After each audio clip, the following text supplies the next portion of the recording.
Meus queridos, graça e paz da parte de nosso Senhor e Salvador Jesus Cristo, está começando a primeira edição do programa Falando Abertamente. Um programa que tem o objetivo de responder perguntas acerca da Bíblia e da vida cristã de um modo geral. Você é nosso convidado, muito bom dia, boa tarde, boa noite, onde quer que você esteja. E eu estou aqui hoje com um convidado mais do que especial. O nosso tema hoje é dicotomia ou tricotomia. O que é que nós somos? Somos dicotômicos ou tricotômicos? E para responder a essa indagação, nós convidamos aqui o nosso querido pastor Israel Alves Ferreira. Ele é presidente da nossa igreja Assembleia de Deus em Salvador, a nossa ADESAL, presidente da Conframadeb, que é a Convenção Fraternal de Ministros das Assembleias de Deus no estado da Bahia, é psicanalista, mestre em teologia, economista e especialista em neuropsicologia. E para a gente é um prazer receber o pastor Israel hoje aqui para dirimir as dúvidas acerca dessa questão tricotomia e dicotomia. Pastor Israel, Deus abençoe, um prazer tê-lo conosco. Muito obrigado, pastor Raimundo Campos.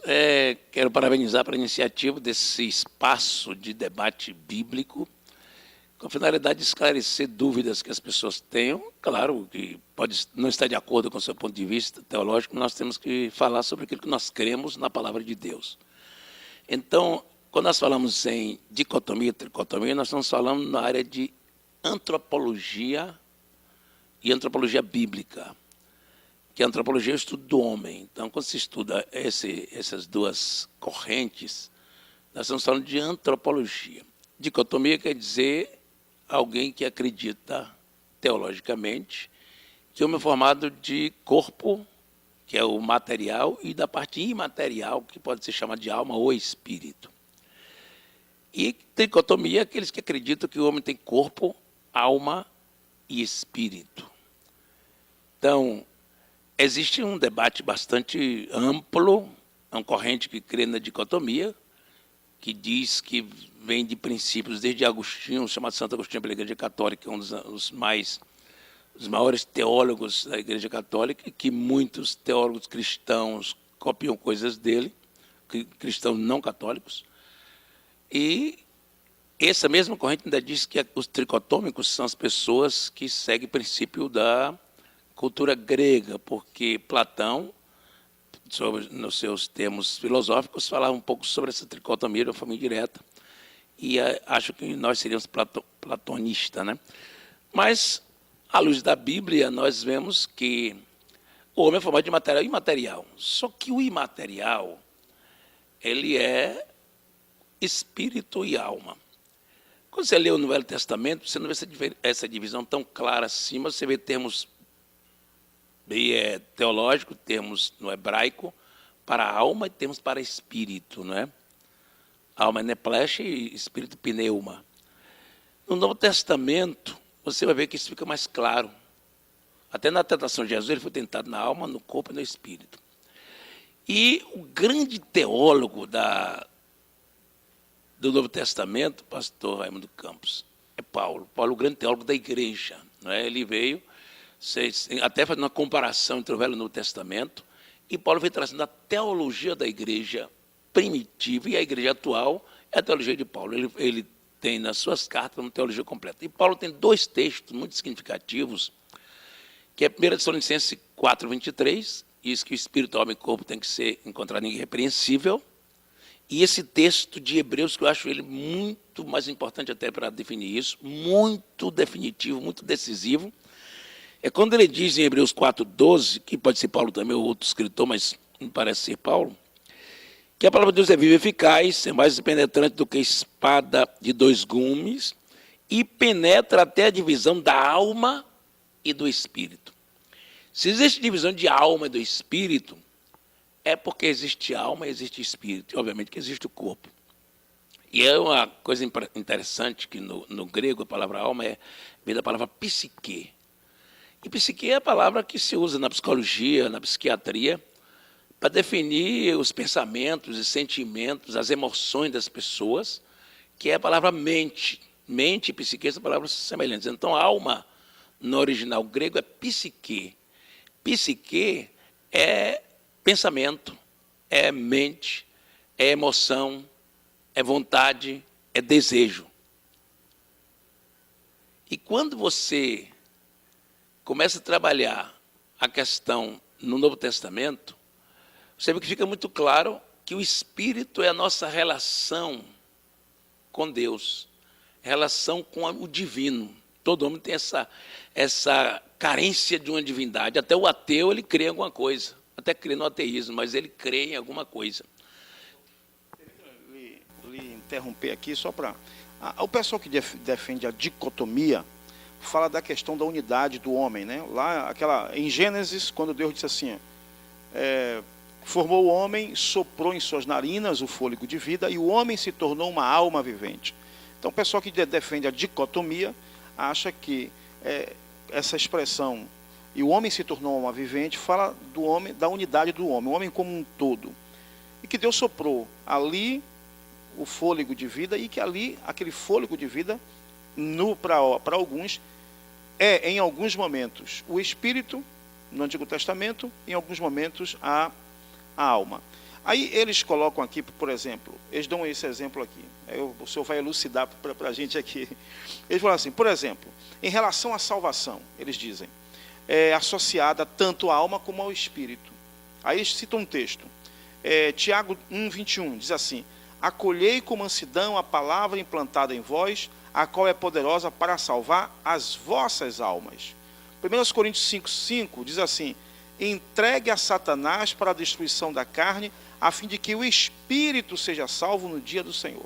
Em um texto é a alma que é salva, no outro texto é o espírito. Então, aqueles que acreditam na dicotomia, acreditam que apenas uma palavra aí substitui a outra, mas não existe separação entre alma e espírito. Como é que o senhor elucida essa questão?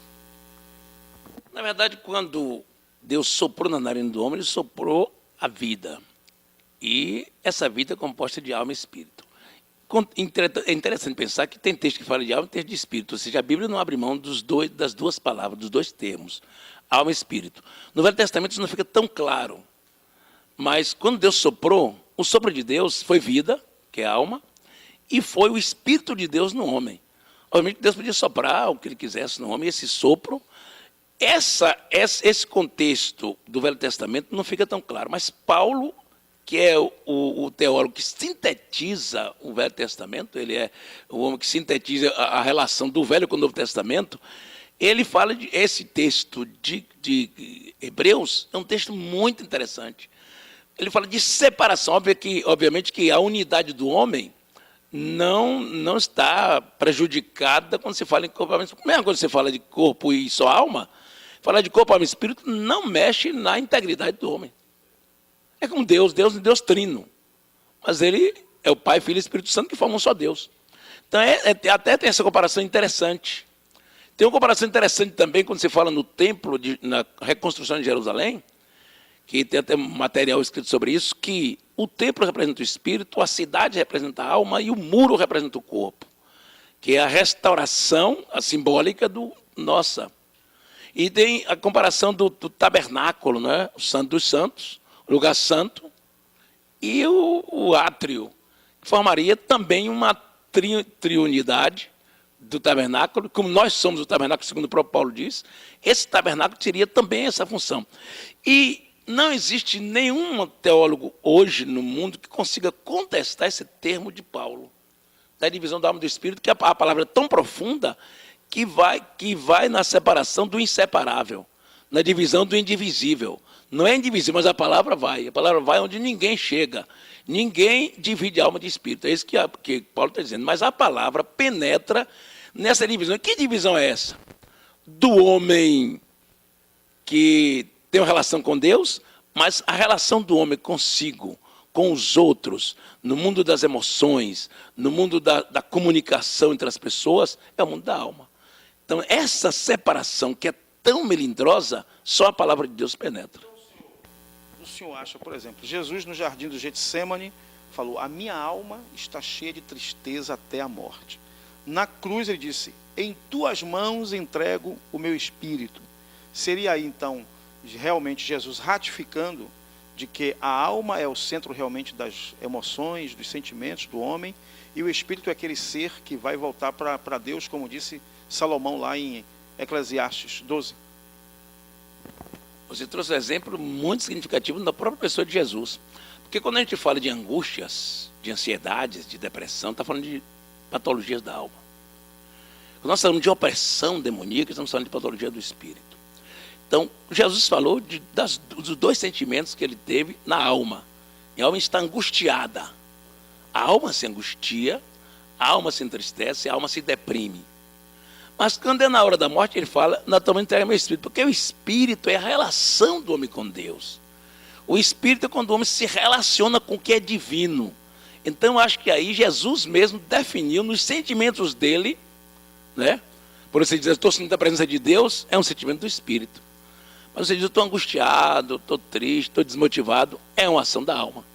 Essas duas coisas andam conjunto. Claro que não tem separação, que diz, o homem está dividido em três, não é a palavra, até a palavra tricotomia fala mais de divisão. Mas essa palavra divisão não cabe. É a unidade com três direção, com três ação direta. O corpo age, a alma age, o espírito age. É como a trindade, é Deus trino. Então Deus fez o homem baseado nele. Façamos o homem. Aí a trindade disse assim, façamos o homem a nossa imagem e semelhança. Então o que é a imagem e semelhança de um Deus trino? O homem é um ser trino, baseado exatamente no que Deus disse. Aí ele não foi Deus só, foi a trindade. Façamos o homem a nossa imagem e semelhança. Então imagem e semelhança de Deus ali é o homem com triunidade. É o homem corpo, alma e espírito, que tem uma representação da trindade, uma representação simbólica. Pastor, então, para finalizar, o senhor acha que o fato de que o pensamento da tricotomia ser discutido a partir de Platão, isso prejudica um pouco a discussão na teologia, já que no pensamento dos dicotômicos, dos que pensam nisso como dicotomia, no homem como dicotômico, eles acham que a discussão em dicotomia sempre foi aquela que a igreja aceitou, e só a partir de Platão é que a igreja, que eu digo, o mundo, né, judaico, etc. E só a partir de Platão é que essa questão da tricotomia surge. O senhor acha que essa interferência do pensamento grego não interfere em todo o argumento que o senhor usou até agora? É interessante você pensar que o Novo Testamento tem influência da cultura grega. Em muitos pensamentos, muitas colocações, tem influência da cultura grega. Mas nós temos que pensar também que um apóstolo como Paulo, quando ele falou de coisas tão sérias doutrinárias, a influência grega teve muito pouco valor, porque ele falou baseado em todo o contexto espiritual e conhecimento teológico que Paulo tinha e conhecimento da relação pessoal que Paulo tinha com Deus. Então, quando Paulo diz assim, espírito, alma e corpo tem que estar irrepreensível, Paulo está falando de coisas que ele sustenta depois, então, quando ele fala de escatologia bíblica, de que quando o homem for para o céu, ele vai espírito, alma e corpo. Por quê? Aí é interessante você pensar, espírito, alma e corpo, por quê? Quando o homem for ressuscitado, ele vai ressuscitar ser vivente, como ele sempre foi. Só que ele recebe um corpo glorificado. Não quer dizer, obviamente, que ele vai perder um pedaço dele quando ele se ressuscita. Ele vai ressuscitar um homem integral, homem completo.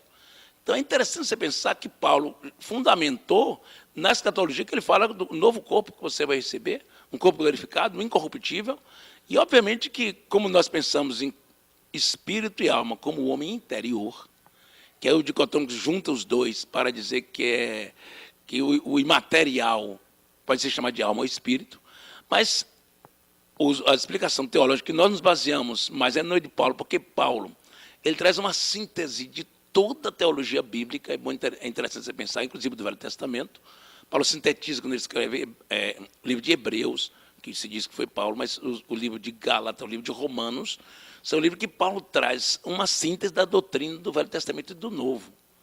Então, quando ele fala do arrebatamento e tal, ele sempre fala dessa ressurreição do corpo completo, do homem integral.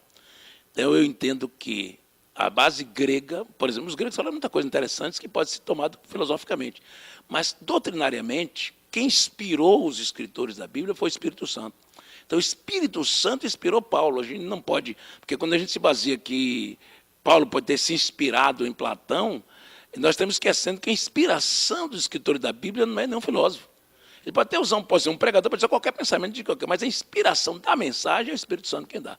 Então, quem inspirou Paulo a escrever esses textos foi o próprio Espírito Santo, que falou claramente do poder da palavra entre a alma e o espírito, ou seja, entre a relação do homem, consigo mesmo e com Deus, a palavra de Deus entra.